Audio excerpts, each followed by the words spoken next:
कलियुग का अंतिम चरण। पाप का सागर उफान पर, धरती कराह रही थी। अधर्म के राजा, झूठ के सिपाही, हर ओर सिर्फ लालच और हिंसा।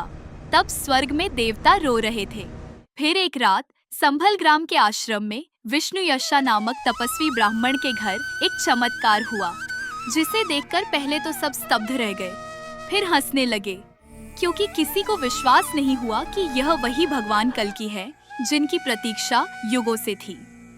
वैशाख शुक्ल द्वादशी की रात आकाश में धनिष्ठा नक्षत्र चमक रहा था। सुमति देवी, विष्णु यशा की पत्नी, ध्यान में लीन थीं। अचानक एक दिव्य प्रकाश उनके गर्भ में उतारा। देवदूतों ने कहा, यह बालक नहीं, युग परिवर्तन का चक्र है। बच्चा जन्मा, सफेद वस्त्र, 4 भुजाएं पहले क्षण में, फिर सामान्य 2 भुजाओं में बदल गई। उसके नेत्र सूर्य की तरह तेज, मुख पर शांत मुस्कान, पर आंखों में अग्नि। विष्णु यशा ने देखा तो हाथ जोड़ लिए, पर गांव वाले दौड़े आए। किसी ने कहा, यह तो साधारण शिशु है। किसी ने हंसकर कहा, ब्राह्मण का पुत्र है, कोई अवतार नहीं। कलियुग में ऐसे दावे रोज होते हैं। माता सुमति ने शिशु को गोद में लिया।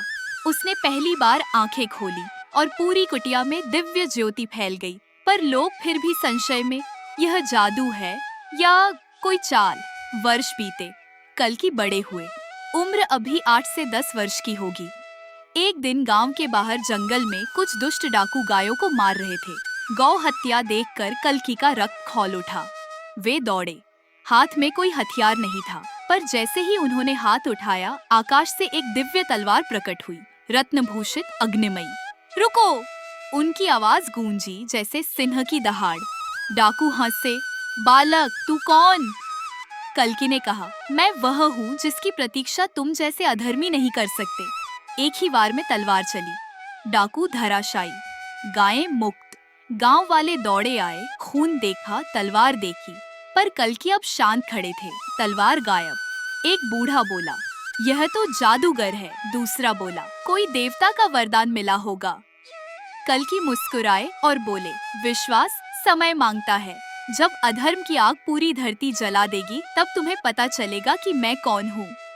एक बार संभल में भयंकर सूखा पड़ा। नदियां सूखी, खेत बंजर, लोग मर रहे थे।